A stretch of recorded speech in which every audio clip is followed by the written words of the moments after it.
Well, hello everybody. Welcome to your language teaching and learning channel. My name is Santiago, and last week we started talking about December 8th, 1980, which is the day in which John Lennon was shot just outside the entrance to his to the building in which he lived, the Dakota in New York City, across from Central Park, near strawberry fields around the zoo somewhere.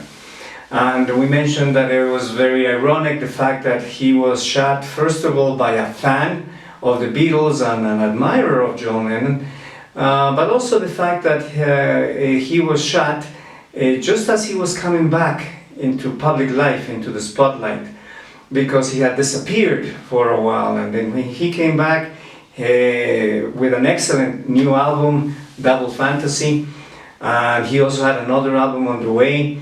Double Fantasy was released around mid-November, and then a few weeks later he was shot.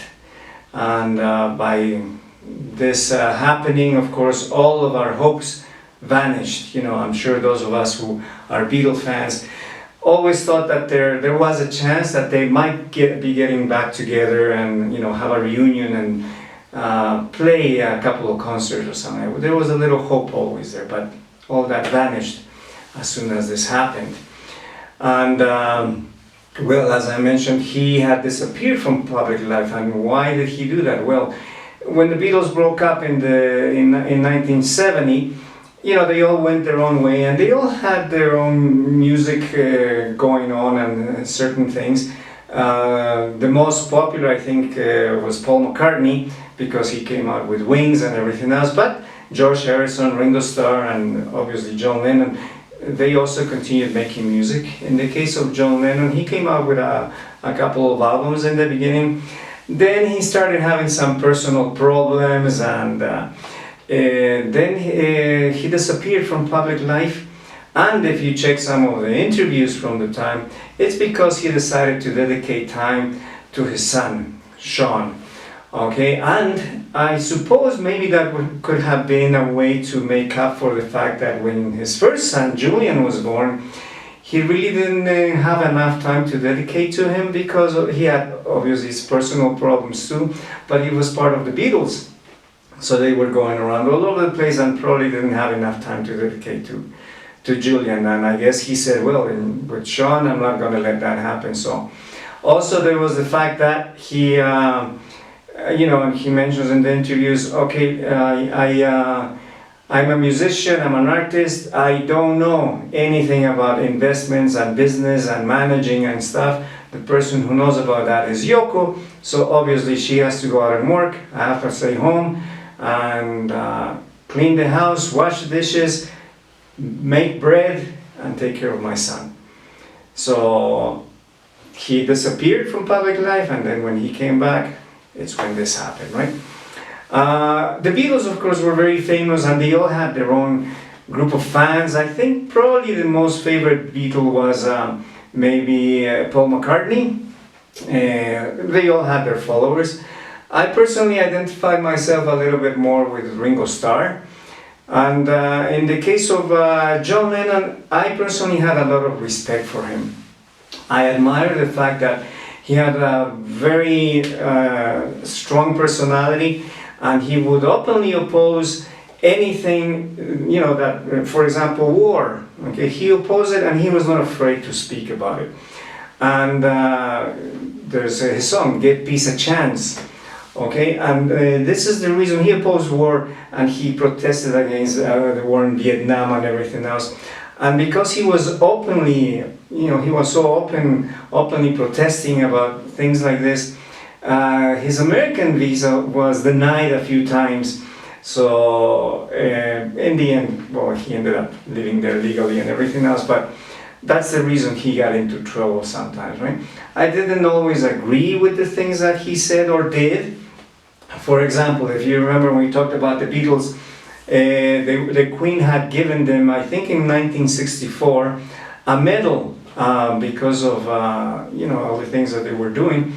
And in the early 70s, he decided to give the medal back to the Queen, basically because he was protesting against the political situation or stand that England or Britain had over other countries. Okay, so I can see that, saying, okay, thank you, I don't agree with this, whatever. He wrote a letter too, which is fine, I see it, I can see it, right?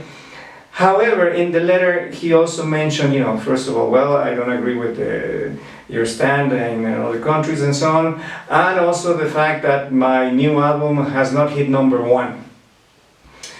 Okay, now what does that have to do with the other thing? Okay, we're talking about something a strong political opinion and has nothing to do with his album, you see what I mean? So these are the things that he did. I personally didn't agree with the last part because obviously, first of all, they're not related, and second, whether we like the monarchy or not, I mean, that was the queen he was writing to. But anyway, that's the kind of person he was, right? So he was not afraid to speak his mind. He was not afraid of breaking stereotypes. As I mentioned, he decided to stay home and be a house husband, he mentioned. And so he was not afraid of, breaking the roles or the stereotype roles at the time. Please check, we're talking about 40 years ago. So in 1980s, things are completely different now. But back then, there were certain roles and things you had to do and so on. He was not afraid of breaking that. If you check the interviews from the time, I personally recommend the Playboy interview, which he did. And he specifically talks about that. And he says that, look, I mean, I don't know anything about business and stuff, so it was obvious Yoko had to go out and do that. And I had to take care of my son, clean the house, and bake the bread for my family. So he was not afraid of doing things like that, right? I read that there is going to be a new documentary coming out, or maybe it came out already, about the last weekend that he was alive, so make sure you check it out. As an artist, okay, there was also a comment about Paul McCartney saying that, the Beatles at the time, they all had their own personal problems and dilemmas and so on. At the time, you couldn't openly talk about things like that, and he says, well, and as artists, we all have our own way of expressing things. And he says the way they let it out was through their music. And remember, we mentioned that too when we were talking about the Beatles. John Lennon's song specifically, Help, right? He specifically calls out for help, right? He said, help, I need somebody, just anybody, please help me. So, he, in spite of the kind of person he was, very strong and strong opinions, he also had problems, and he sent that message out through his music, right? And it's interesting to learn, even though he was very strong and very harsh sometimes, he was able to come up with some very beautiful songs. I'm not saying that the hard songs are not beautiful, but for example, called Turkey, listen to it, okay?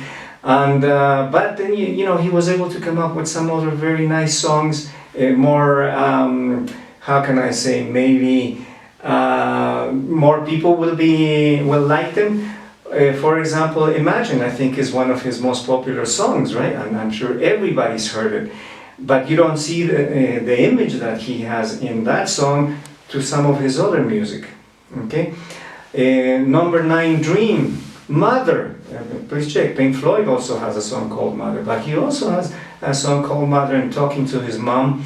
Working Class Hero. He talks about the problems in education and in society, right? That's why it's called Working Class Hero. I actually heard just recently a cover of that song. I don't know which group, but they actually did a very good job on it. Please listen to it. Okay, he specifically talks about the typical problems we have in society. As soon as we're born, they make you feel small. In school, they mock you if you're smart, and very strong opinions there, right? Mind games, woman, jealous guy. Okay, I'm going all over the ears here. In Jealous Guy, he specifically apologizes, I guess, to Yoko for the way he maybe treated her and so on. Nobody told me about typical everyday things that happen to you. Sometimes we wake up and things just seem to go wrong, and then we're thinking, why didn't I just stay in bed, sort of thing, right? and many songs like that. So I would recommend that you listen to some of his songs so you can get to know the person a little bit better. Listen to his most famous song, maybe Imagine, I don't know. One of his maybe not so famous song you haven't heard of.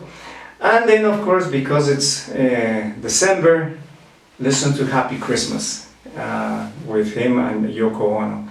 And well, 40 years ago he was assassinated, and in spite of all the problems and controversies, he left us a very good message. And imagine, right? Imagine we all live in a world without boundaries and everything else.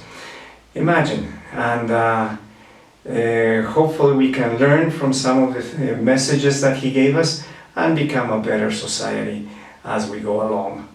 Thank you very much for having joined me, and I hope you liked the videos. Put the thumbs up. If you haven't subscribed yet, please do so, and I look forward to seeing you next week. Take care.